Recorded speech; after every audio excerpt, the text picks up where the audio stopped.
song. Good morning, everybody. Woke up this morning, had breakfast with Aunt Sharon, and I am out on my own exploring today. Starting my day at High Time Wine Cellar. I hear it's quite the place to go, so I am here, going to do some exploring. Probably take some pictures when I'm inside. If I find something really interesting, I'll do another video. But here I am, High Time Wine Cellars. Let's go in and check things out.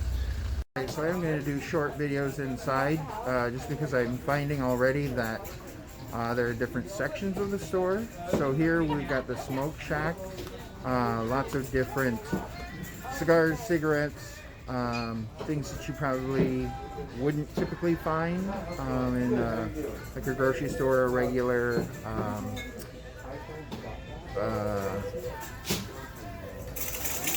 liquor store. So these are pretty cool items. I'll get some pictures of those and add those in. Alright, I have never seen anything like this before. This is an enormous humidor. I came in the door right over here, came around this corner, and you can see there are, this wasn't shown the way I thought it was, open boxes to buy from, and then new boxes all the way up to the ceiling. I'll just kind of go back here and check everything out. You'll see some of them are in tins, which I've never seen before. Keep going around. You can see there's quite a selection. And then I'm getting into this other kind of an island where they've got cigars in the middle as well. So you can see pretty much all the way from the floor up to the ceiling of cigars. Just turned on, I'm guessing some sort of an air conditioning unit to pull out moisture. So yeah, there's just, this is incredible, nothing like I've ever seen before.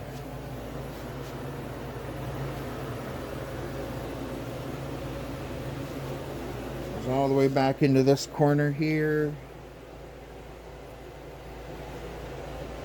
And up. And we'll go around. Kind of neat. They've got one of those sliding ladders like you've seen in movies at libraries. That you can move. Unfortunately, it says don't climb on ladders, but it's there for probably employees. And then we come around, and here is the other side. Again, here's the door. So if when you come in the door, if you take a direct right, you're gonna find all of these. And again, it's just floor, all the way up to the ceiling of cigars. So here's like a $10 cigar, $8 cigar. Man, that's what I should have been looking at. I should have been looking at the price. This is a $41 cigar. Looks like $41 is winning right now. I'm going to go back to the other side and see if I can beat $41 for one cigar. $10. $10. So it's looking like a lot of $10. $11, $12. 41 is the number to beat. No, none of those. $4 cigar. Let's see here. $41 is the number to beat. $11. $13,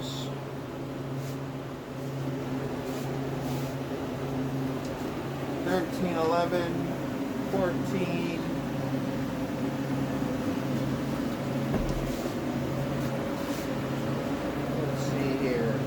We're up into tens, $10 range. Going down and around again.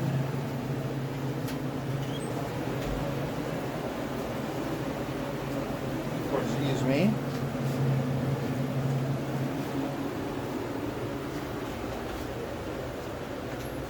Down and around. So it looks like that $41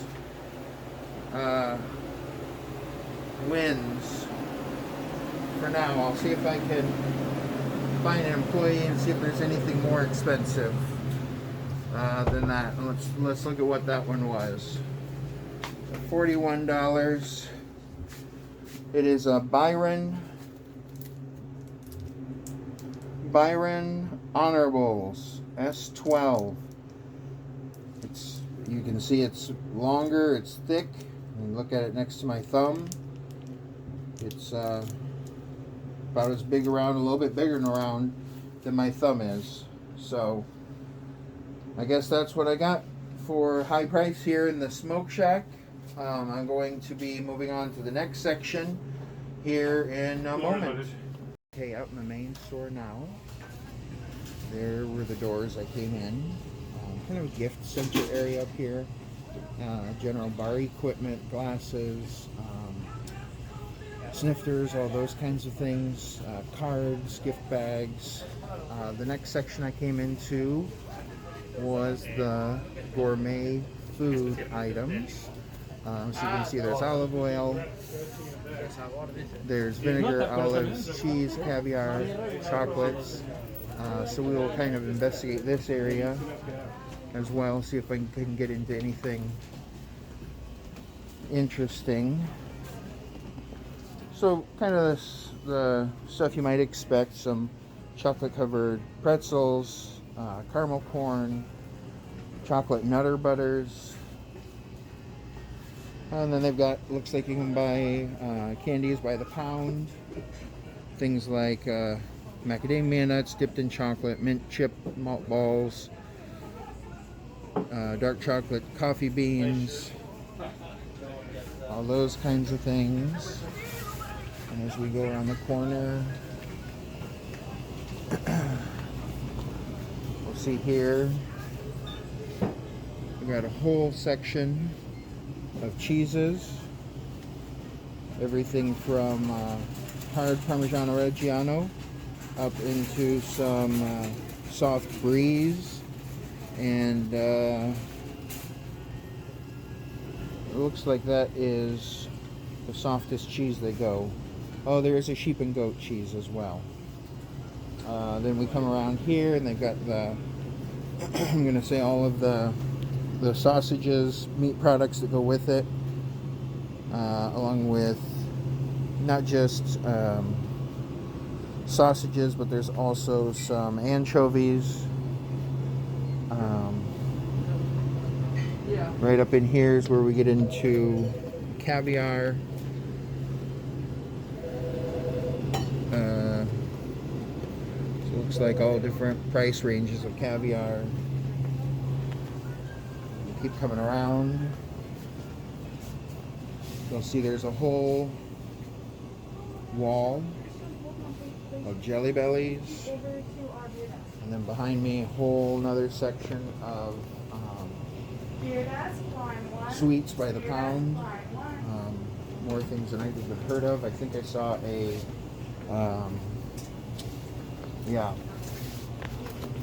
let me zoom in here, a chocolate covered gummy bear. So all kinds of different things. I think I'm gonna get myself a little something and we'll pick up at the next section.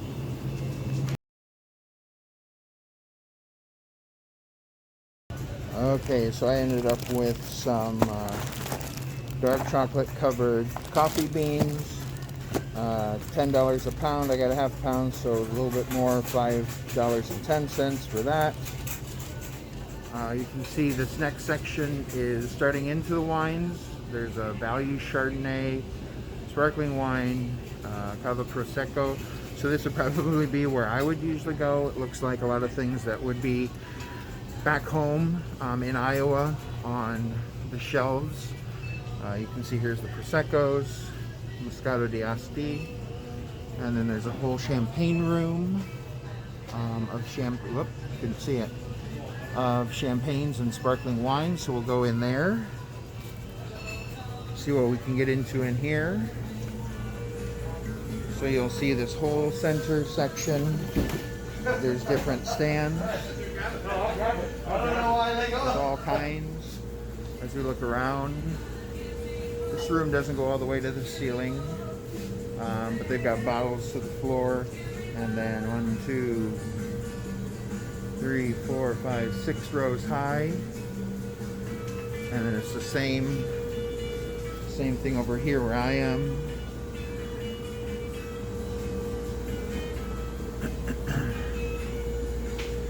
All right, so these are all champagnes.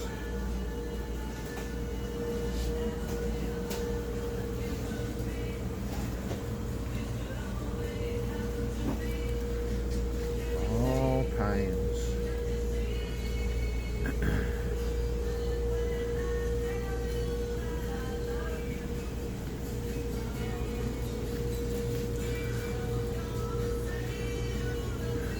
Big bottles, look like 1.5 liter bottles of champagne.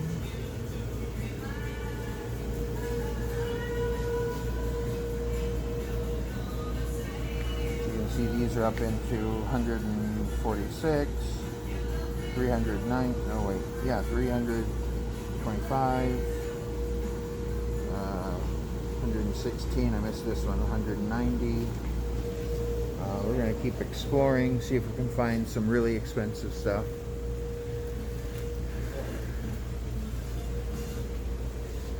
So I'm going back into yet another section. And my stars.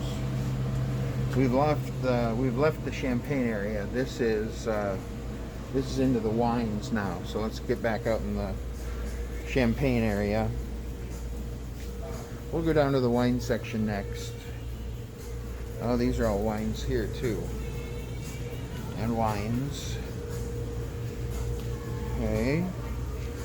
So we're looking back over here for champagnes.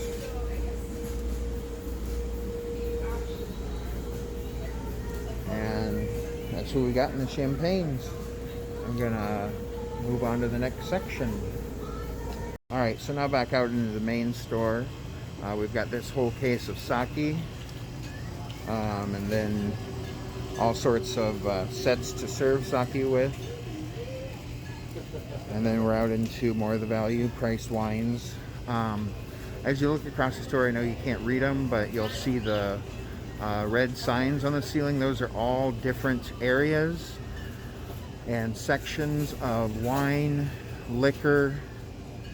We start into more wine over here, the Argentina, Chile, and South American wines. And then down over this railing is the actual wine cellar. So that's kind of the next area I'm thinking I'll take you down into. I'm gonna look around the liquor section. You can see it goes on for quite a long ways. So I'm gonna check that out and see what I can get into. All right, I just stumbled across a collector's corner here up in the main store. So this is going to be high end. You can see prices, $1,300, $1,000. It goes into some sakes, Japanese whiskeys, Santori Granville collection. Not exactly sure what that is, but that's been the most expensive one I've seen so far at $3,000. Then you can see a lot of them are whiskeys. A lot of whiskeys.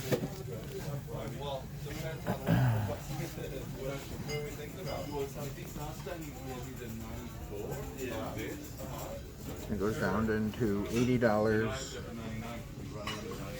$70, $150, We go over into here. It's a pretty cool display. We got $1,000 for a bourbon whiskey from Kentucky. I've got $2,200 of the, again, Kentucky straight bourbon whiskey, $2,000 rye whiskey, $800. What was that? Colorado whiskey. No, that was usually a thick place to get whiskey from. I haven't really heard of that. And then $800 of limited edition single barrel Kentucky straight bourbon whiskey. So I thought this was a pretty awesome little spot to show the really expensive liquors and things that people really would buy as a collection. Okay, I know I haven't made it to the wine cellar yet, but I just stumbled upon a beer room, so I wanted to take you through that as well.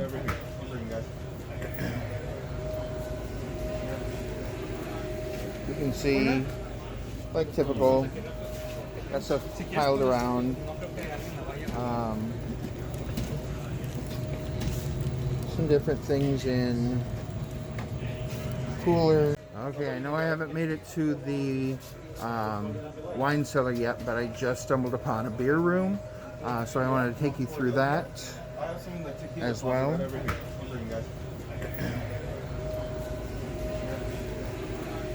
You can see, like typical, got stuff piled around. Some different things in coolers, more looks like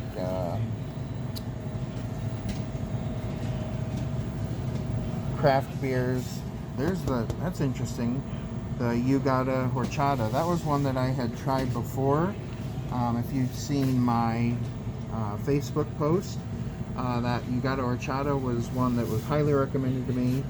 I didn't love it, but interesting that it's here as well.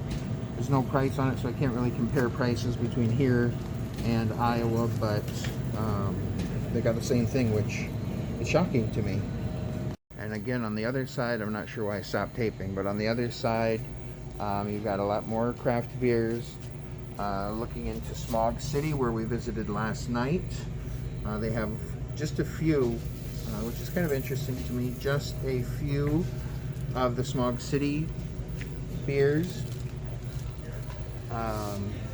Continuing, you can see some things that you recognize from back in Iowa, maybe just a few more choices of that brand, but you get into Sierra Nevadas, Fat Tire, all the things that Moose Drool that you're used to seeing.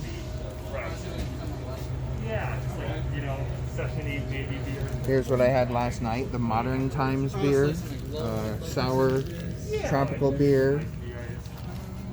I have to look again at what I had in it. Let me turn here. It had passion fruit and guava. Passion fruit and guava it's got in it. I really enjoy that. Again, that was a sour.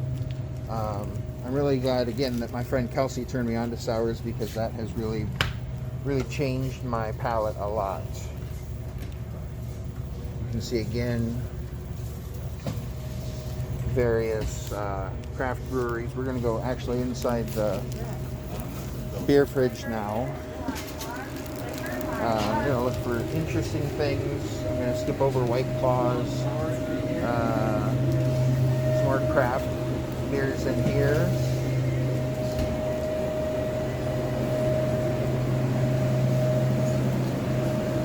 I'm noticing some other things that, again, you can find back in Iowa, but just more variety.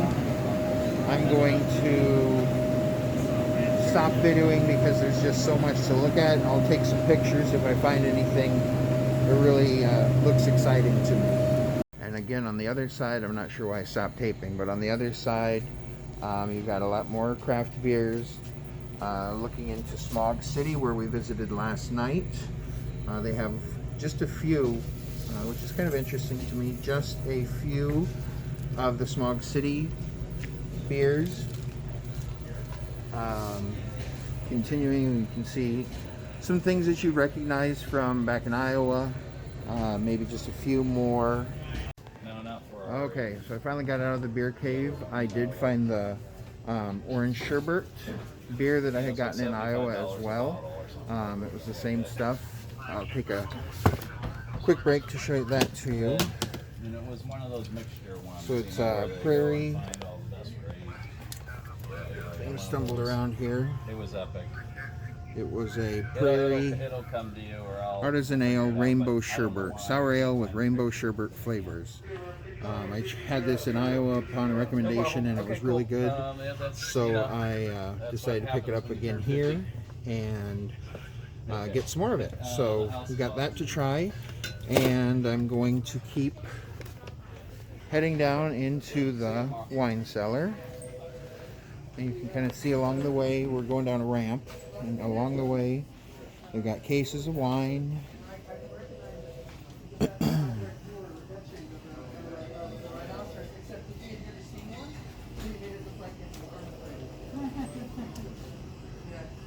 Into just a variety right now. Durassos.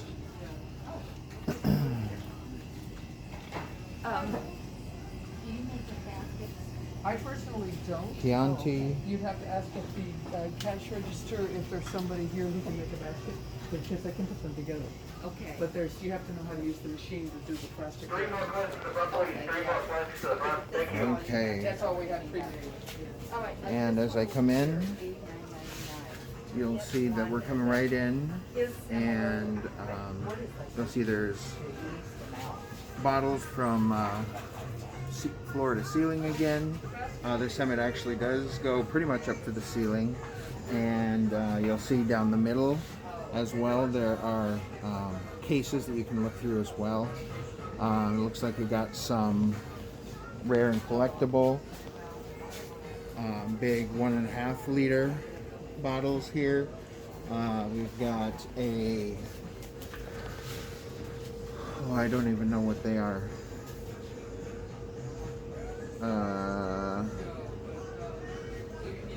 A Chablis. I don't know. I don't even know what the rest of them are. A Port. Yeah. So some rare and collectible there. We're gonna keep walking around. I'm really on the lookout for ice vine. So we'll see if we can get into some of that or not. You'll see here must be humidity control.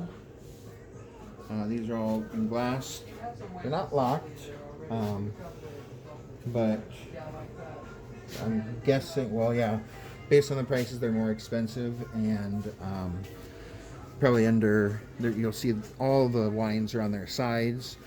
I'm gonna guess that's because most of them are still cork, and they have them on the side for keeping that cork soft and moist, so that when you uncork, that cork doesn't break on you. And like I said, I'm going to say that some of, especially the older, more expensive wines, are going to be corked. Some of the newer ones are probably going to be the plastic, but it's going to kind of be all over the place. So I'm going to keep looking around. I'll take some good pictures again as I find some cool things.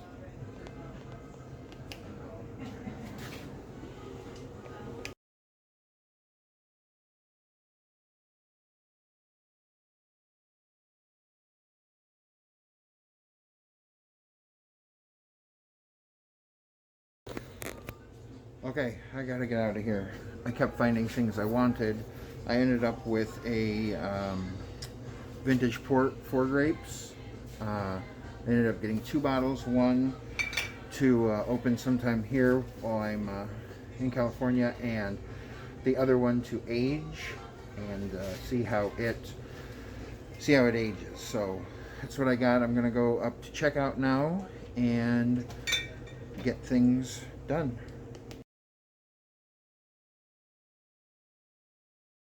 All right, I'm here at In-N-Out Burger. I've never eaten here. This is the first place that my brother needs to go when he gets to California.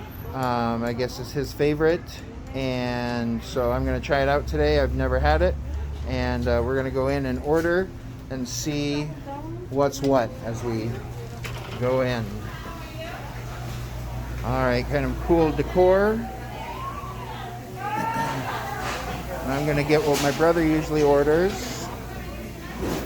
Hi, can I get a 4x4, please? Sure. And does that come with fries and a drink? Yeah, what drink would you like? Root beer, please. Would you like the onions in the 4x4? Yes, please. Deeper here. Yes, please. 1202. 1202.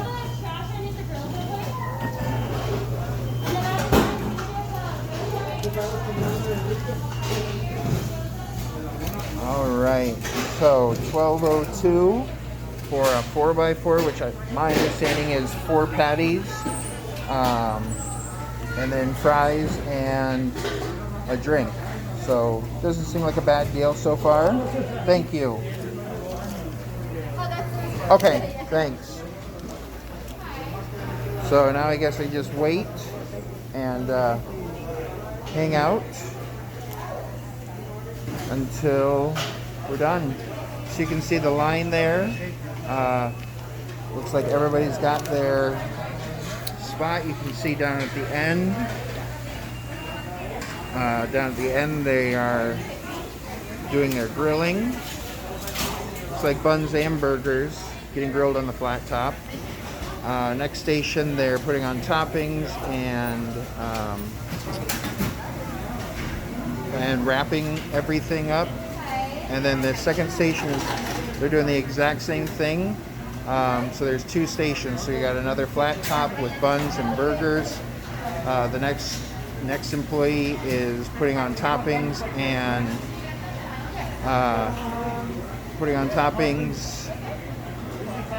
wrapping them all up. I'm guessing, yep, fries are over here behind where the checkout was. So you can see that fry operation going on in here. So they're actually refilling one of the fryers with oil, and looks like quite the fry station going on here too. As we look around at some of the decor, you can see some of the cool older pictures of In-N-Out Burgers. So yeah, that goes all the way around the top area. Just a classic white and red color. Those lights are pretty cool. They've got the red metal hanging down and all the way around. And I had to pull out my ticket so I knew what number I was listening for. All the drinks and stuff are over here, and we will see how long it takes for this to come up.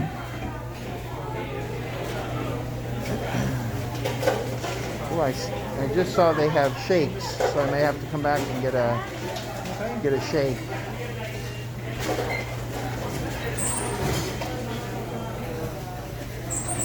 But we're just hanging out. They're working through putting together orders.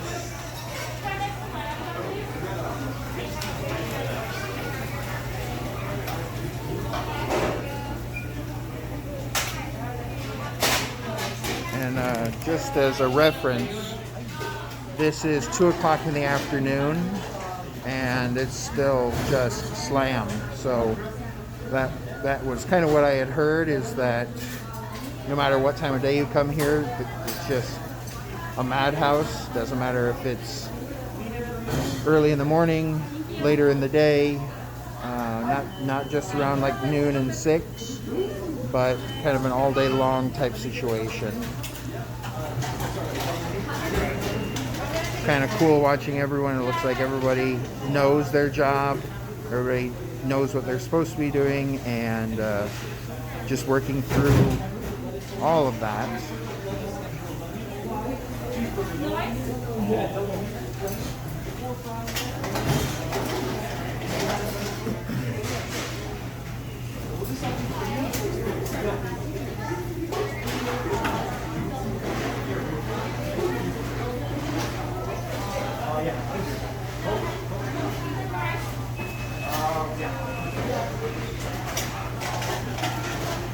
Looks like they must do a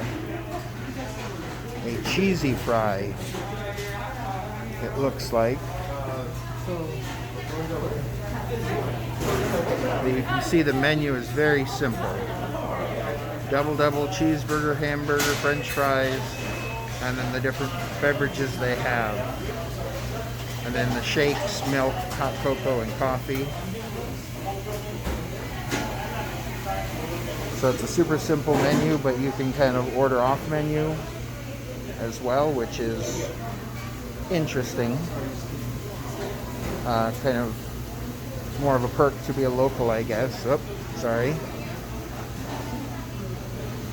Wasn't watching where I was pointing the camera, so.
They're running drive-through as well.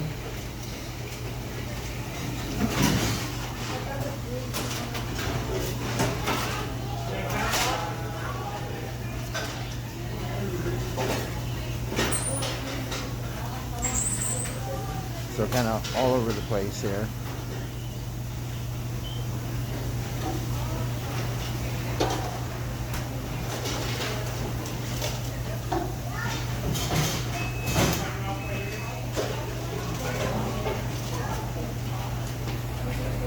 Looks like on the buns they've got a weight pushing them down.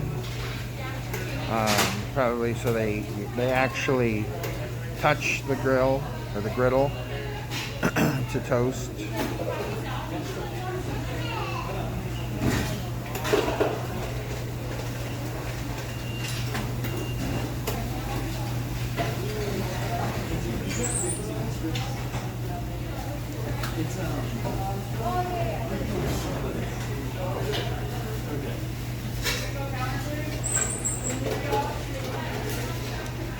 Guest number 15, please. Your order's ready. Number 15.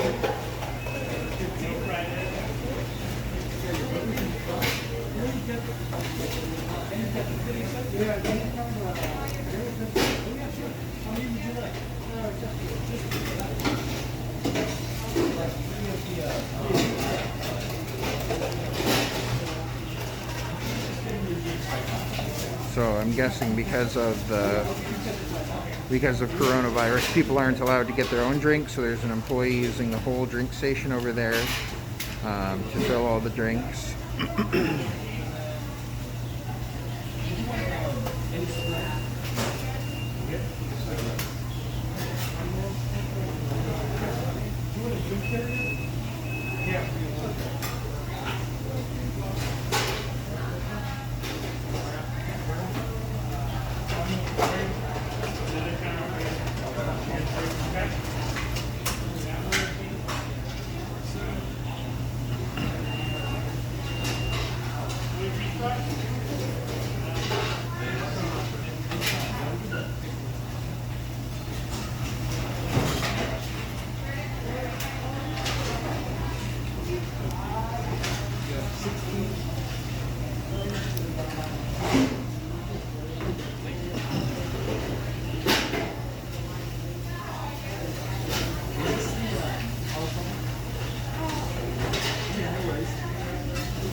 Yes, number 16, please. Your order's ready. Number 16. We are guest number 17, so we should be up next.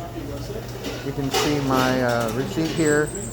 The burger with the onion was $7.15. The fry was $2, and the root beer was $1.85, giving that total of $12.02.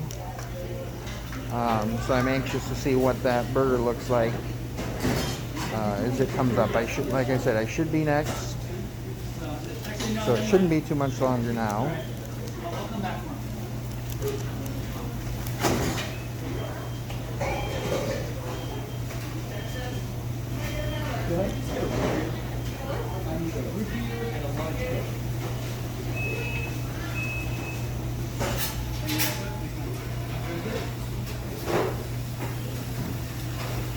Yes, number 17 and 18. All right, that's me. Good. How about yourself? I'm 17. Okay. Sorry about that. I had to stop while I got my food. I didn't really think about the dynamics of that. But here is the 4x4. You can see 1, 2, 3, 4 patties in there. 1, 2, 3, 4. Cheese, lettuce, tomato, onion as well. So fries are down here. I am going to get into this and I'll let you know what I think. Alright, here at In-N-Out Burger. Food is really well. The burger was really good. It was, again, a 4x4, so there were 4 patties. It was a little bit of a struggle to get into my mouth, but very good burger. Fries I wasn't crazy about. Actually, my cousin Matt last night had said some people call them garbage fries. Yeah, I did not like the fries. They were just a weird texture, so not my favorite. And the root beer, of course, was amazing. Yeah, nothing. I still would go to Wahoo's before this for fish tacos, but I'm glad I came and experienced it and got a 4-patty burger that I was able to attack. So that's it from In-N-Out Burger. I'm gonna head out and see what I get into next. Okay, so I went to that liquor store, then I went and got some vittles. After I got some vittles, I went and had lunch at In-N-Out Burger, and now I am back at Huntington State Beach. You can probably hear the ocean in the background, or I guess it's in the foreground for me, and just going to hang out here for a few hours.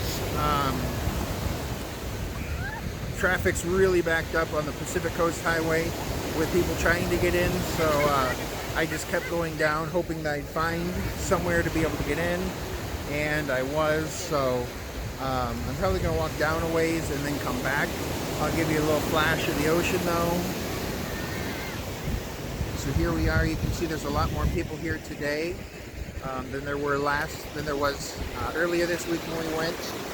Part of that is because school is now out for most kids. The other part is that it's a weekend.